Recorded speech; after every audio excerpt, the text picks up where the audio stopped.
Emangnya kalau peluk-peluk ada yang gratis? Harga berapa? Wah itu kesepakatan berapa lama terminnya, mau 2 bulan, setahun, 3 tahun, sampai nikah, sampai cerai ada lah. Ya tergantung kontrak lah bang. Kalau cuma mau foto sekali 2 kali mungkin ya harganya ya di puluhan juta. Tapi kalau mau sampai yang viral blalalali mungkin ratusan juta, atau sama-sama saling bawa pengacara juga mungkin itu sudah ratusan juta gitu. Ikuti obrolan kami di PDD Indonesia. Sit back and relax and enjoy the talk. You ready?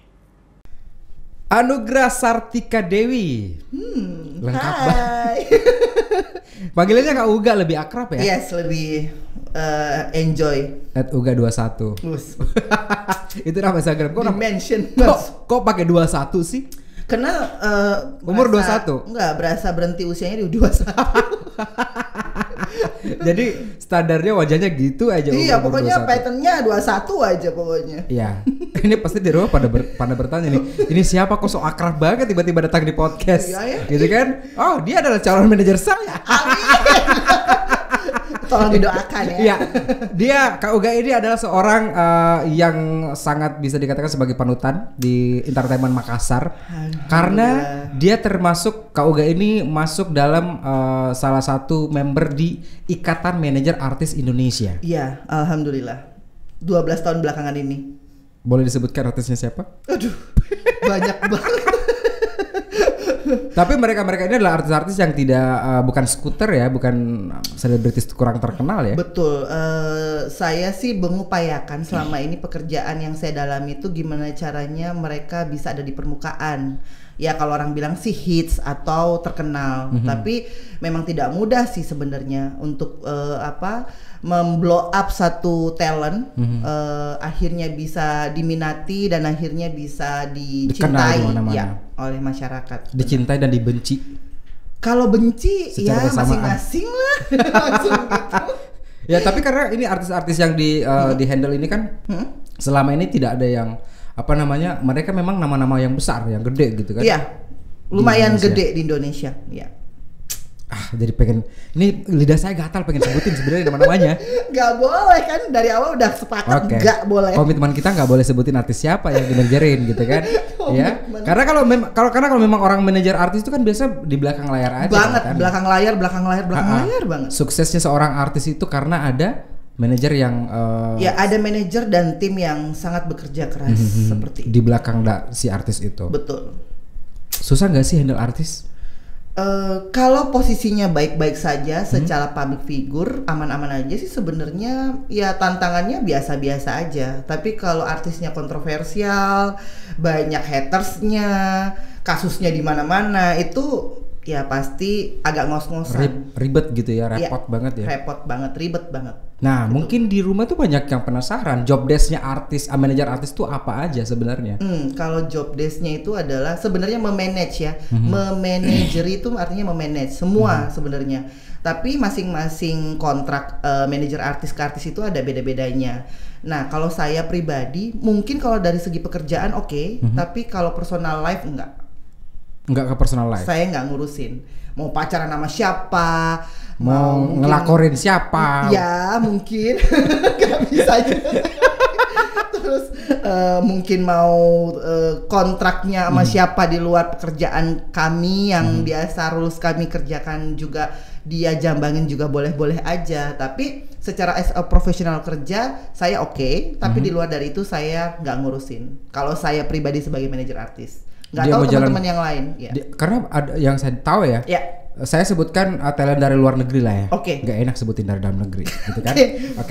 Contoh Michael Jackson yang dimanajeri yang sangat ketat sekali dia banget, sampai akhirnya dia sempat stres karena keartisannya yang sangat super ketat.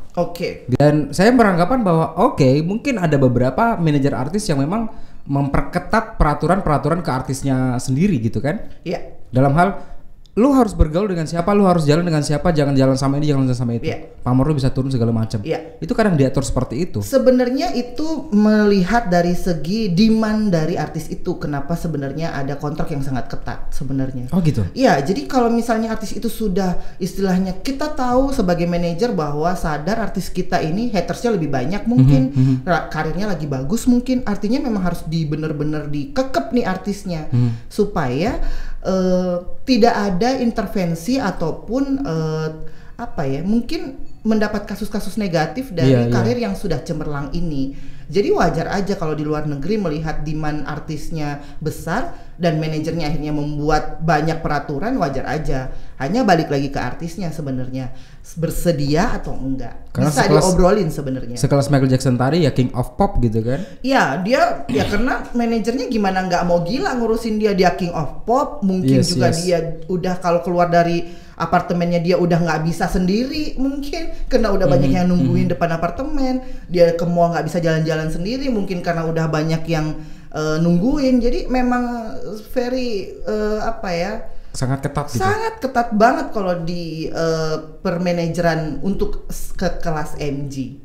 Kalau Kak Uga sendiri memanajeri artis, pernah dapat artis yang mut-mutan dong? Banyak, pernah. Yang ketika harus tampil, penyanyi harus tampil, tapi moodnya lagi rata-rata tiba-tiba performer hancur. Ya, karena mungkin saya memanajeri beberapa artis musik, lebih banyak karir saya itu di permusikan, jadi lebih ketemu dengan penyanyi, anak band gitu. Jadi memang mood yang mereka bangun itu ya namanya seniman ya, jadi pasti ada bad moodnya sebelum good moodnya. Jadi memang harus dibangun dulu. Terus cara bangunnya? Ya macam-macam. Ada yang harus makan coklat dulu, ada yang harus ngomel-ngomel dulu, ada yang harus memang dulu dengan pasangannya dulu. Ketika dia ngomel dibiarin aja gitu? Iya, ngomel aja, memang begitu.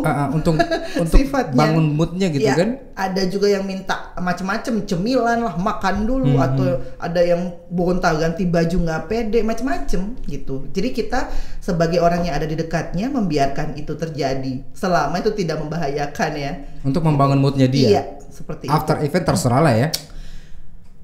Sebenarnya kalau after event tuh beda-beda. Ada juga artis yang minta pokoknya saya diurusin sampai nyampe di depan kamar tidur misalnya. Ya, jadi after event pun mungkin mereka pokoknya saya nggak mau lama-lama foto. Saya harus di cuma 5 orang, 7 orang foto, saya harus dibawa pulang gitu. Ada juga seperti itu. Tapi ada juga artis yang nggak apa-apa, foto sampai boge juga sampai pagi juga oke, nggak apa-apa. Jadi macam-macam dari personal artisnya sebenarnya seperti itu. Yang paling ribet seperti apa kasusnya? Saya pernah membantu di manajemen satu artis. Dia itu Princess Indonesia. Gak usah sebut nama. Udah. Cluenya aja. Kalau Anda nonton episode Kak Wawa dari di manajemen, udah tahu siapa artisnya. Nah, orang IO aja give up. Gimana saya jadi manajer? Oke. Seperti itu. Ribetnya seperti apa? Ya mungkin karena setiap performer itu ada rasa tidak pede sebenarnya. Meskipun orang bilang, KPD yang atau apa ya. Tapi kalau saya sih melihat memang orang-orang performer itu tidak pede aslinya. Loh, mereka kan sudah punya nama. Iya, tapi tetap aja grogian, tetap aja panas dingin. Sekelas artis yang disebutin barusan. Iya. Karena di benak saya sudah tahu siapa orangnya. Gila. Tapi itu, kok kalau beliau mau tampil tuh anting bisa copot 12 kali, kalung bisa copot 12 kali. Karena groginya, karena nggak pedenya. Ini nggak pantas. Nggak cocok gitu, nggak matching. Bisa ganti 7 kali gitu. Karena nyari yang pas gitu. Pas bener. Wow. Iya, jadi apa ya? Memang ada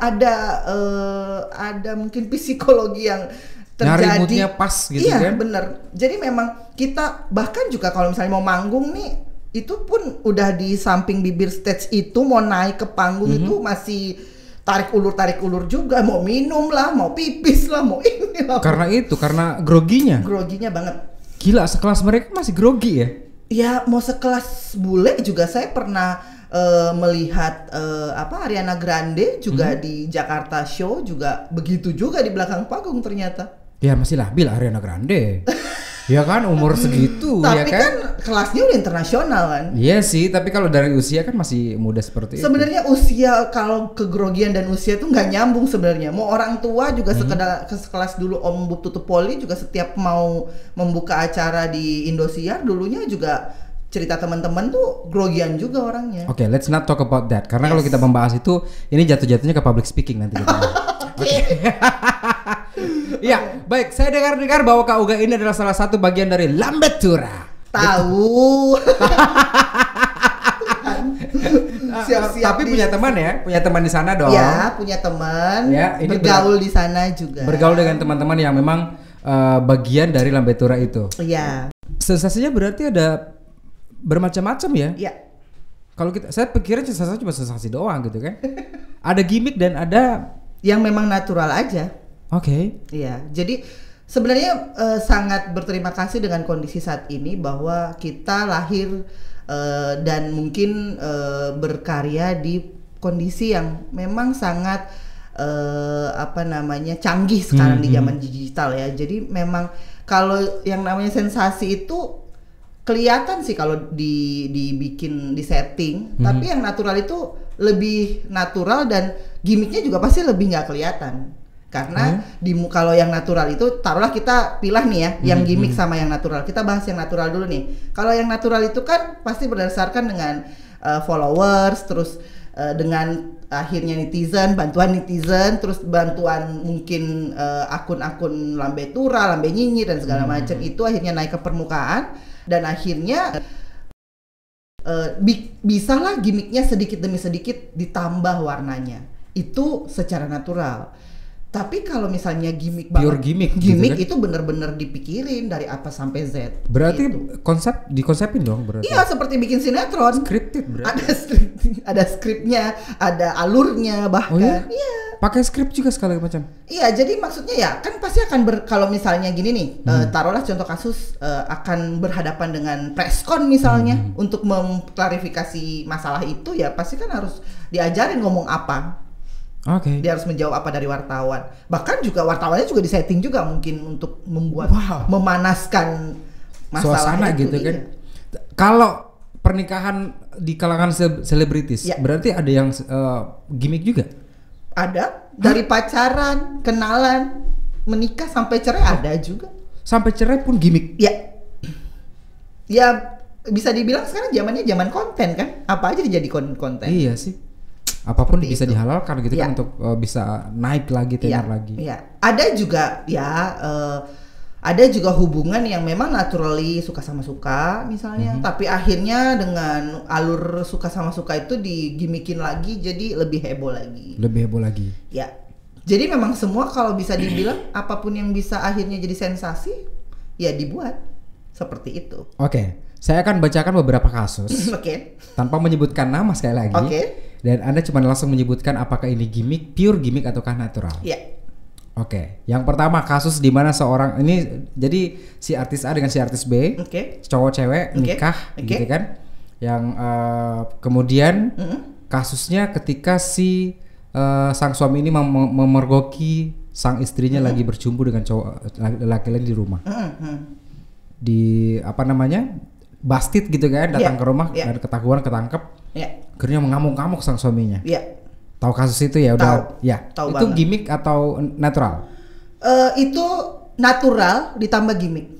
Natural ditambah Jadi gimmick. nggak mungkin dong dia ujuk-ujuk datang ke rumah kalau nggak tahu si istrinya itu bersama dengan laki-laki kan. Jadi memang alur ceritanya memang si perempuan ini laki-laki itu sering ke rumah perempuan itu. Tapi bawa kamera kemana-mana gitu ya. Ya itu tunggu momen aja.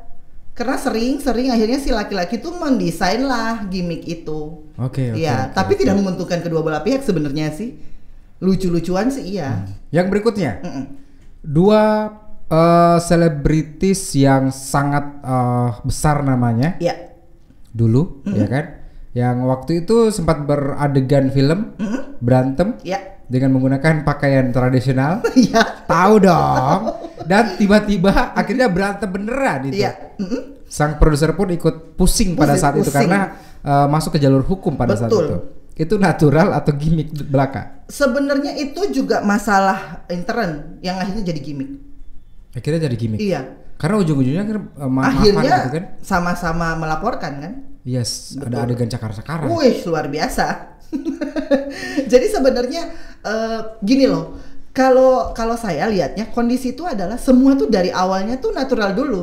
Gitu. Tapi langsung dipikir, kayaknya tiba-tiba kan banyak nih teman-teman yang kayaknya bagus nih diangkat yes, gitu. Momentum nih, ya kan? Momentum nih gitu. Angkat gitu. deh. Biar lu diomongin orang. Diperbesar gitu kan. Bikin lebih parah lagi lukanya. Ya, gitu kan? benar. Pokoknya lebih apalah gitu. Penyiraman air keras? Sebenarnya sih itu natural. Tapi yang gimmicknya itu adalah kebanyakan kayak seperti kesimpulan-kesimpulan yang sebenarnya tidak nyambung, akhirnya itu dijadikan gimmick sebenarnya. Kalau penyiraman air keras beneran natural. Ketangkap narkoba di kos-kosan? Itu pelaporan. Ya. Itu arisannya naik. Tapi kalau yang kayak begini-begini nih, ya artis itu kan banyak yang seperti itu ya. Iya, kenapa tuh? Kayak gitu tuh gimana? Manajer gimana melihatnya? Nah itu dia. Sebenarnya tuh kita tuh di Imarindo ya, Ikatan Manajer Artis tuh selalu saling mengingatkan bahwa hati-hati dengan bermasalah dengan hukum, hati-hati dengan masalah narkoba, karena memang itu ada di sekitar para artis kita gitu loh. Kita juga sebagai manajer kan nggak ngurusin sampai ke dalam-dalam ini artis narkoba apa enggak kan, kita ya sekali lagi kalau saya juga secara pribadi tidak mengurusi personal life-nya mereka. Jadi cuman dibantu doa, mengingatkan, dibantu doa. Tapi kalau itu akhirnya kejadian sama mungkin salah satu artis kami ya, mungkin juga ya mau tidak mau dihadapi ya. Rata-rata sih teman-teman saya yang pernah mengalami kasus artis-artisnya yang kena narkoba tuh ya mungkin lebih berbesar hati mungkin untuk berhadapan dengan teman-teman media, terus berhadapan dengan netizen atau ya loversnya mereka juga. Jadi memang harus betul-betul punya mental yang gimana caranya ngadepin masalah ini, karena artisnya kan udah nggak ngomong nih gitu, pasti yang ngadepin semua kan manajernya, kayak gitu sebenarnya. Saya pengen membahas masalah artis yang SOP di atas SOP. Oke. SOP di atas SOP. Oke. MOU-nya beda lagi dengan MOU yang sudah dari awal ada gitu kan? Ada ya, kan? Ada banyak. MOU di atas MOU ya. Yes.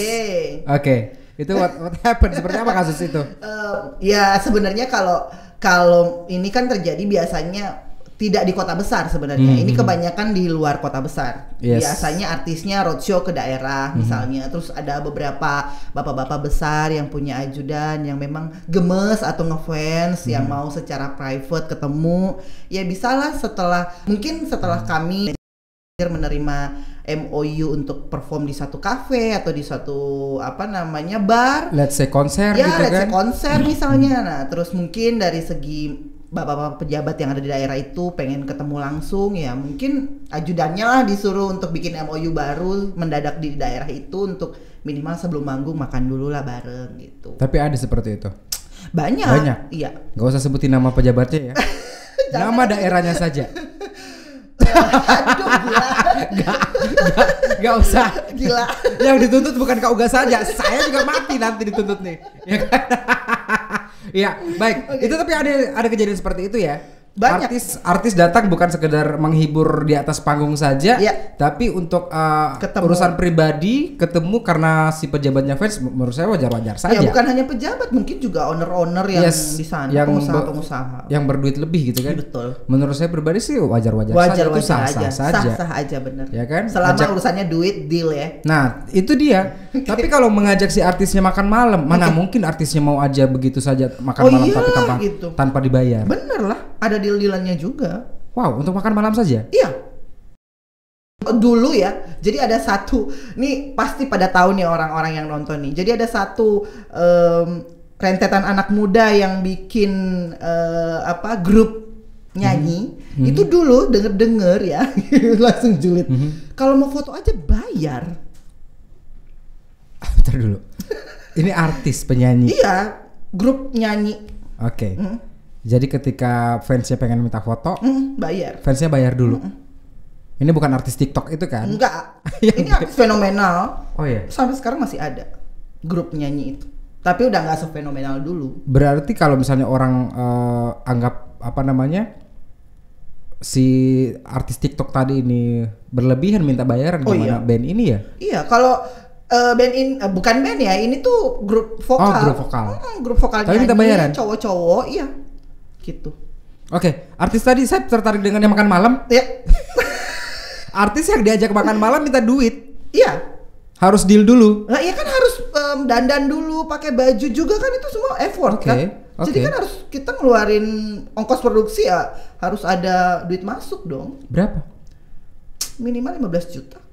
Makan malam saja 15 juta. So what? Kan yang ngundang juga duitnya nggak sedikit itu dong, pasti gede dong. Ya Triliunan. Saya MC aja 5 juta udah tinggi banget. Gimana yang makan malam ya? Itu mah murah 15 juta. Gila ya. Udah kemarin Indonesia tercengang dengan harga katanya masuk hotel 80 juta. Kalau terus semua pada bilang mahal banget sih. Kalau menurut saya sih itu murah banget. 80 juta murah. Iya. Biasanya harusnya harga yang wajar. Harusnya di ratusan lah harganya. Bisa sampai 1 M. Nah, ini yang harga 80 juta satu malam tuh. Kita bahas deh. Sensasi, gimmick atau natural tuh? Butuh.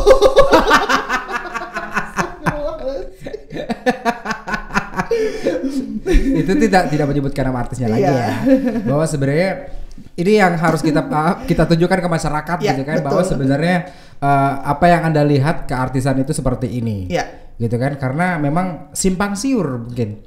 Kalau sekedar karya saja tanpa sensasi, ya kurang gong gitu ya. Iya, dan kurang dikenal gitu kan. Betul. Sementara kan artis harus dikenal.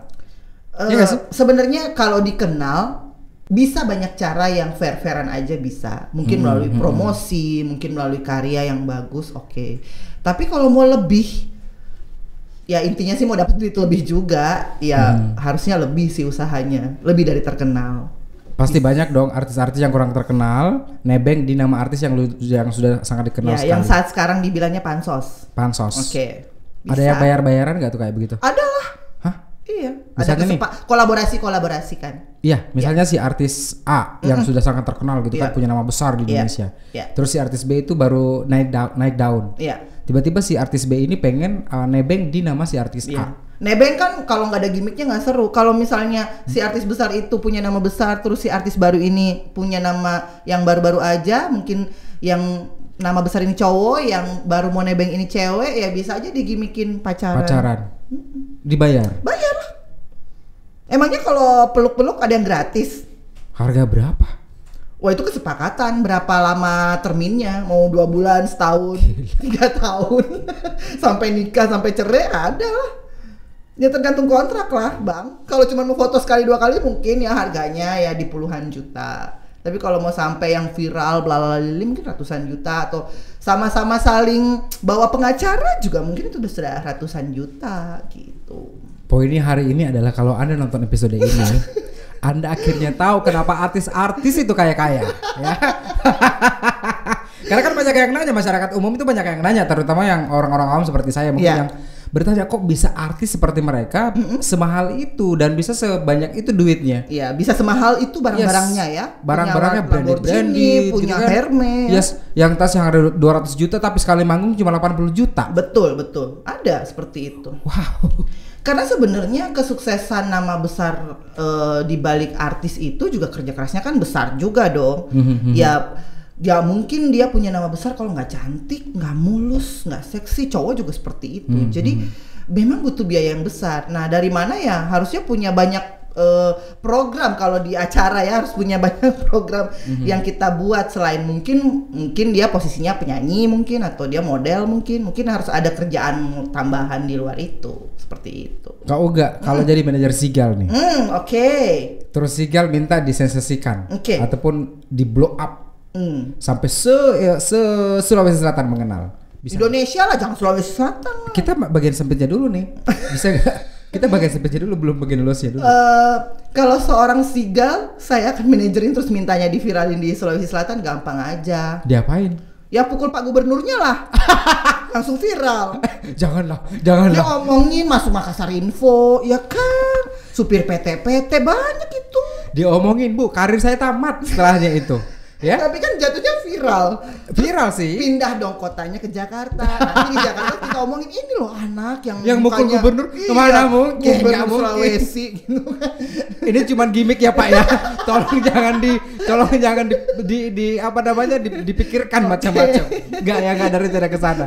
Ya baik. Tapi Kak Uga kenapa nggak jadi artis aja kalau begitu? Duitnya nggak nyampe. Mungkin gini sih sebenarnya, kalau saya bilang yang namanya artis itu juga gift ya, berkat dari Tuhan. Jadi tidak semua orang yang bisa kita lihat Punya mungkin bakat. cantik ya, seperti Zigal pun juga mungkin nggak bisa jadi seorang artis yang terkenal banget, tapi bisa jadi MC hits kan, macam-macam tuh rezeki orang. Jadi saya sih nggak pernah merasa bisa jadi artis ya, seperti itu. Karena memang kalau Tapi ada kemauan. nggak ada juga, karena memang kalau ngelihat kerjaannya ribet banget. Iya sih. Terlalu banyak kepura-puraan ya. Banyak kepura-puraan ketika sedih harus kelihatan bahagia gitu kan? Ya karena memang betul-betul kalau artis tuh kita tuh betul-betul kayak punya dunia ini panggung sandiwara aja gitu. Hahihi. Ya kita mungkin terkenal di sosmed mungkin atau di viral, mungkin kita adalah orang kaya, ternyata rumah kita di ujung gang juga, ternyata ujung-ujungnya. Dalam mobil kita kelihatan senyum-senyum Iya, gitu kan? betul. Buka mobil, dalam mobil kita sedih banget.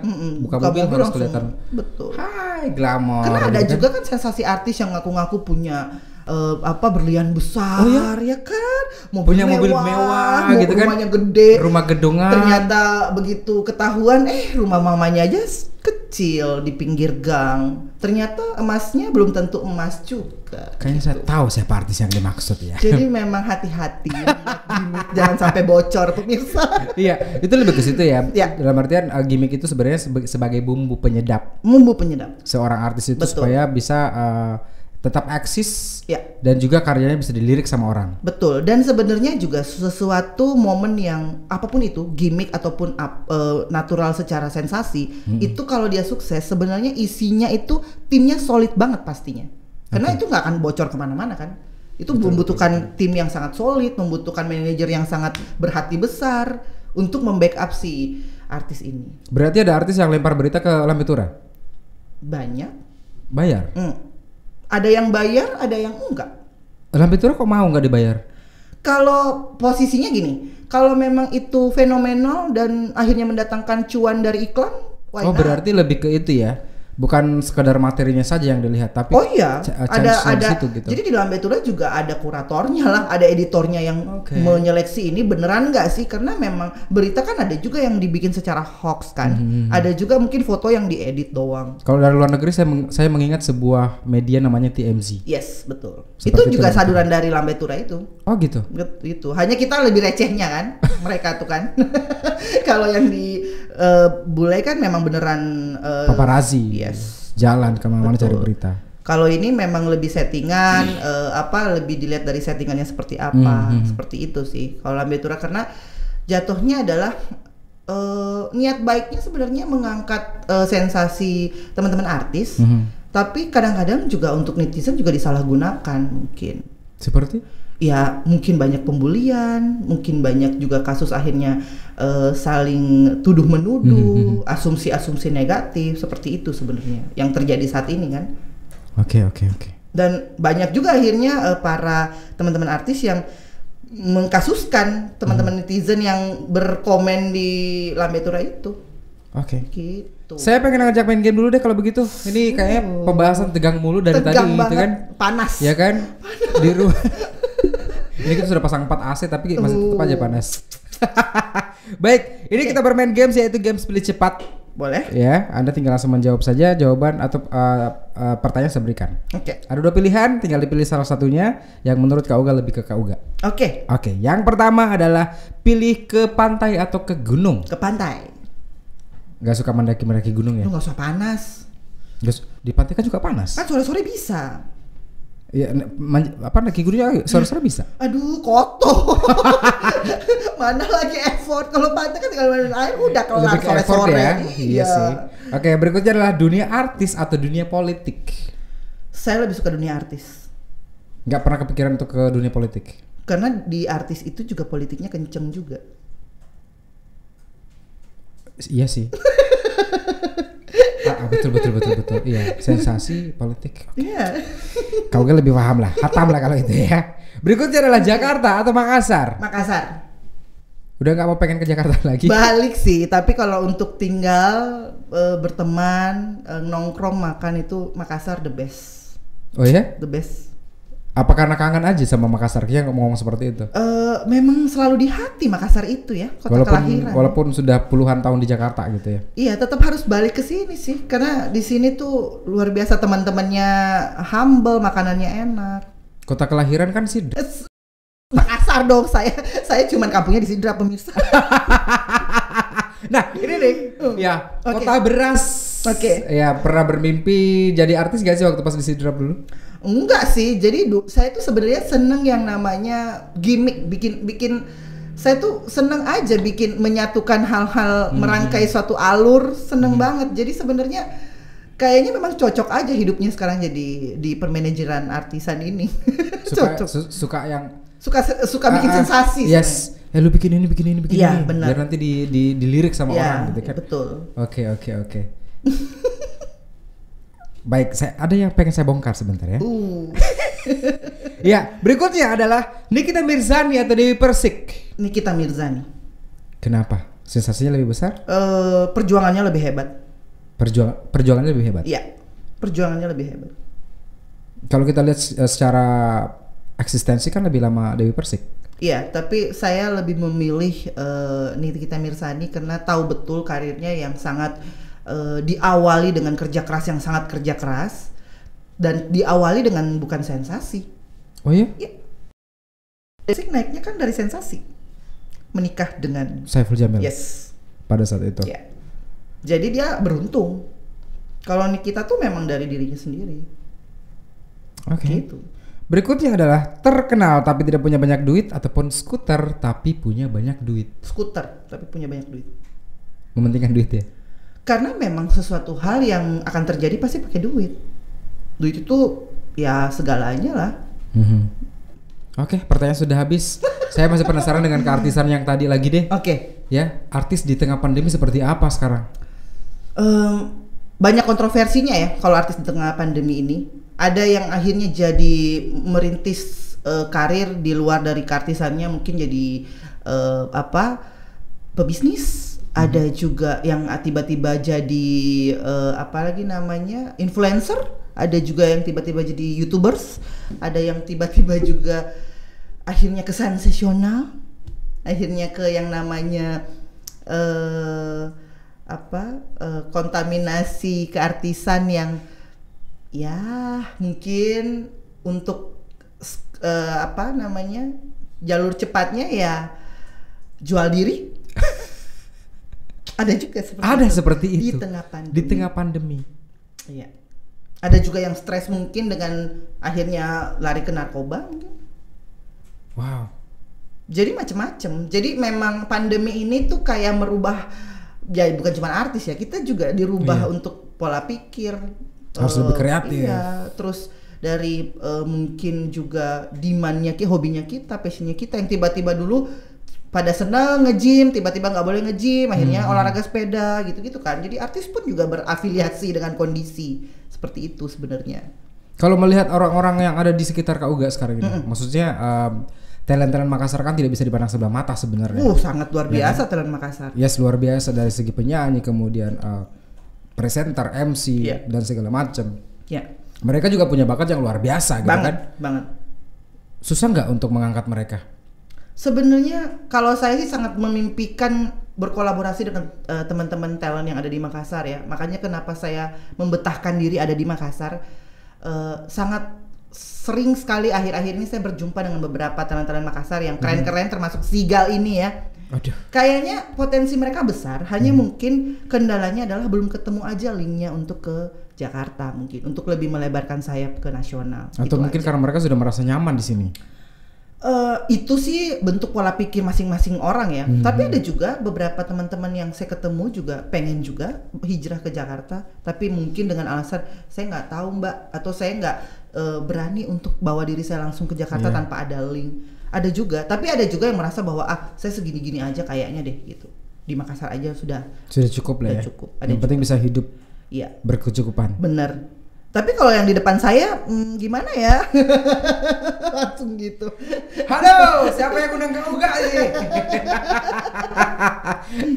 Tapi penting gak sih MC gitu kan ataupun talent-talent di Makassar butuh mereka membutuhkan manajer apa enggak? Butuh banget dong. Karena kan setiap performer, setiap talent yang memang punya profesi harusnya di backup sama tim. Itu namanya manajer kah, asisten kah, boleh harusnya. Tapi kan stigma lokal kan Jangan gitu dong. Karena kan mahalnya suatu talent itu ditentukan dengan timnya. Keeksklusifannya dia. Nah, kalau misalnya ada 10 orang nih talent MC. Saya sebutkan MC-nya dulu ya karena saya sebagai MC. Boleh. Yang pakai manajer cuma 3. Ya. Terus Klien-klien yang lain pasti nyari yang nggak pakai manajer biar nggak ribet. Otomatis nyari yang 7 aja. Nah, sebenarnya gini, kenapa akhirnya klien mencari yang minoritas daripada mayoritas daripada minoritas? Karena yang punya manajer cuma 3. Seandainya 10 orang ini punya manajer, kliennya akan demand-nya akan cari ke manajer. Berarti menurut Kak Uga semua talent tuh harus kompak punya manajer gitu. Harusnya begitu. Dibangun industrinya, dibangun manajemennya supaya persaingannya lebih sehat. Bukan itu kembali ke personal masing-masing? Kalau saya sih menganggap bahwa kalau memang merasa bahwa kita akan jadi performer, entah itu talent MC atau penyanyi atau apapun, harusnya punya tim yang membackup kita. Karena ada beberapa yang berpikiran bahwa ngapain saya pakai manajer, keluar duit lagi gitu kan. Dari 100% uang yang saya dapatkan, hasil yang saya dapatkan, saya akan bagi-bagi lagi di entah berapa persen ke manajer, berapa persen ke asisten segala macam. Ya kalau saya sih bicara bagi-baginya ya balik lagi ke personalnya, mau bagi-bagi seapa. Tapi keuntungan punya manajer juga luar biasa besar. Punya teman sharing, punya asisten yang bisa membantu kita secara kostum mungkin, pemikiran mungkin, ide-ide baru mungkin, untuk mungkin juga membawa brand nama kita lebih luas, bukan hanya cuman MC, mungkin kita bisa bikin bisnis yang lain dengan kita punya manajer dan asisten tersebut. Jadi kalau cuman mikir bagi-baginya terlalu naif kayaknya. Berarti manajer sebagai soulmate gitu ya? Iya, bisa jadi, karena cocok-cocokan juga kan ketemu manajer itu.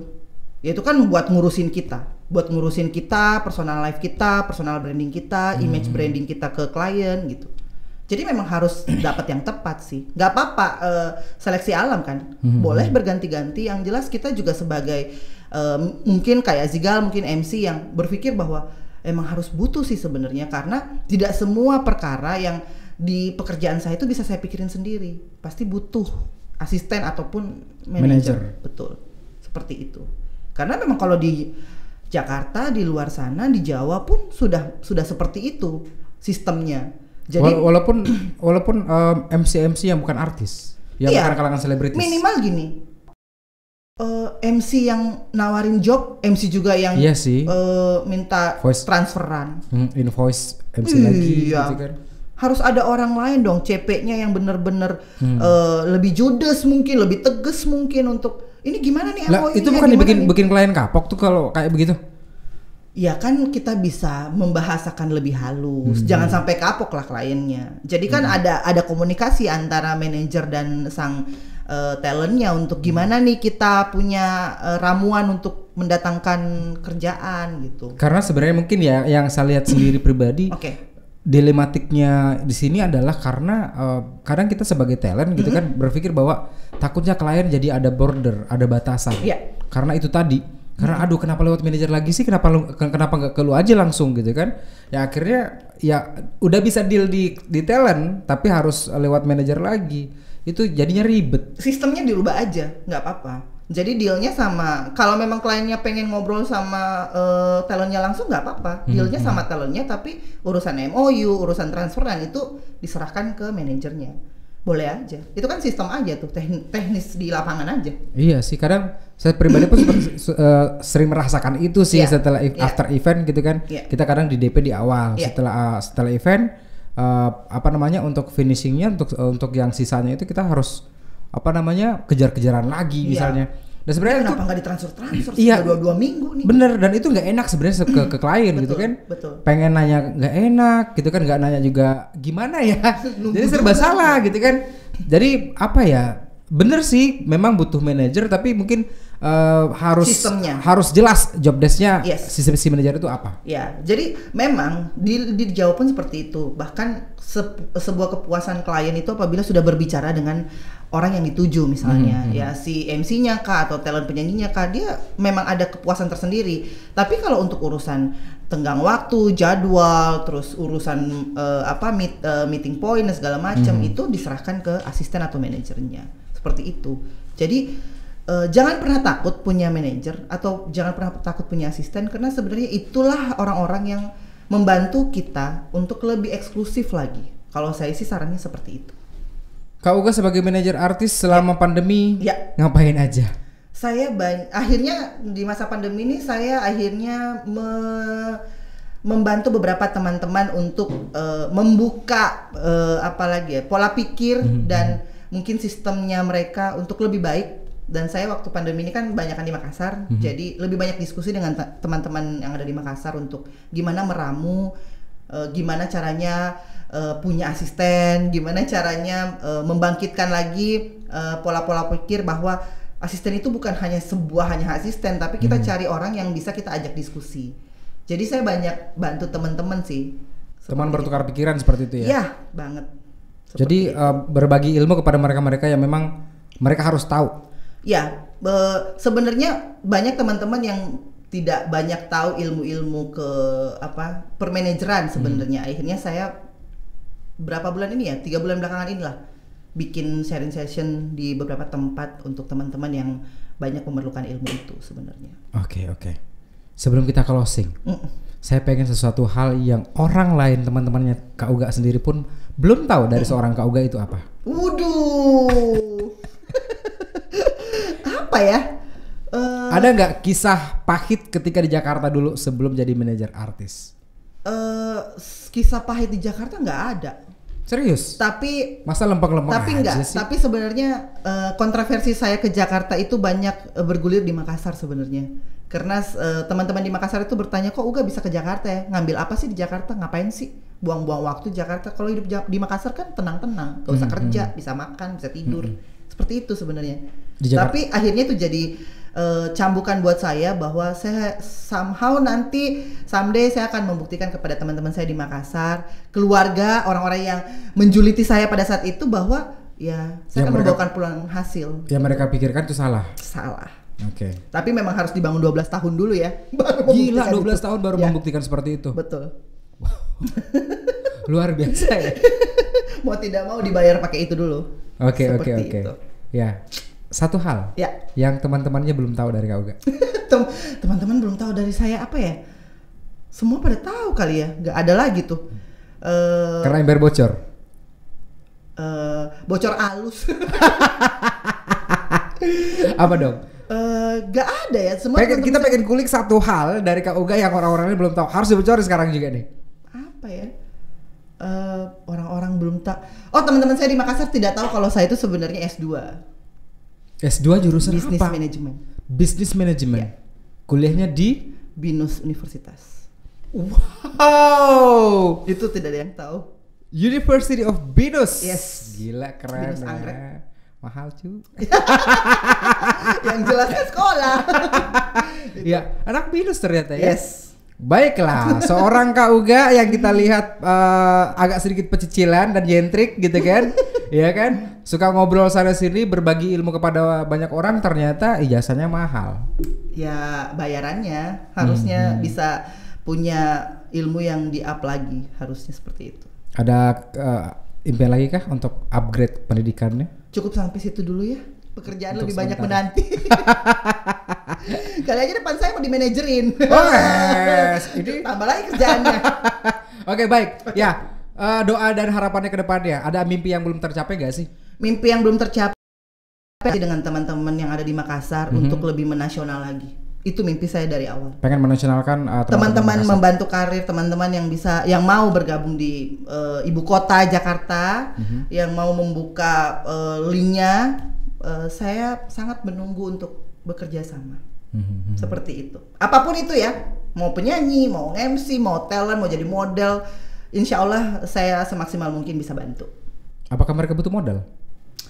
Modal nanti kita pikirin lah, yang jelas kemauan dulu. Kemauan dulu yang paling penting Ya ya. harus ada mentalnya sih. Kalau modal bisa kita cari, mentalnya dulu untuk Untuk melawan bisa. teman-teman yang ada sudah lama di nasional seperti itu. Karena tidak gampang untuk Tidak gampang. bukan menyingkirkan mereka sih, untuk hadir di tengah-tengah mereka yang Iya. sudah sangat dikenal. Betul, itu. betul sekali. Oke, terima kasih banyak Terima sudah kasih hadir. banyak diundang, Yes. keren banget. Membahas tentang Lebetura. Ya. Dan jangan-jangan ini kayaknya salah satu admin di Lebetura. Jangan-jangan. Jangan-jangan. Kita belum tahu ya. Tapi ini sangat inspiratif sekali tentunya. Akhirnya kita mengetahui sebenarnya seperti apa sih kisah perjalanan seorang artis itu. Ya. Seperti apa? Apakah benar sensasi itu ada? Apakah benar gimmick itu harus dibuat untuk mengangkat sensasi para artis ini, ataukah karya itu sudah cukup untuk bisa mengangkat nama mereka? Dan akhirnya hari ini kita tahu dari seorang Kauga yang tergabung dalam ikatan manajer artis Indonesia. Apa namanya? Imarindo. Imarindo. Oke. Ya, salah buat teman-teman manajer. Ya. Nanti saya sampaikan. Nanti tulis di grup deh langsung. Atau jangan-jangan kita undang aja semuanya sini. Boleh, tapi virtual ya. Riuh. Ini gimana nih? Ya kan orang-orang yang sering deal-dealan harga tiba-tiba kita kumpulin satu-satu Boleh. semuanya. Terima kasih banyak sekali Terima lagi kasih banyak. sudah mampir di studio kita. Terima kasih, sukses. Masih pengen ngobrol banyak tapi waktu terbatas ya. Nanti off the record aja. Yes. Thank you. BD Indonesia Inspirasi untuk Anda. Sampai jumpa.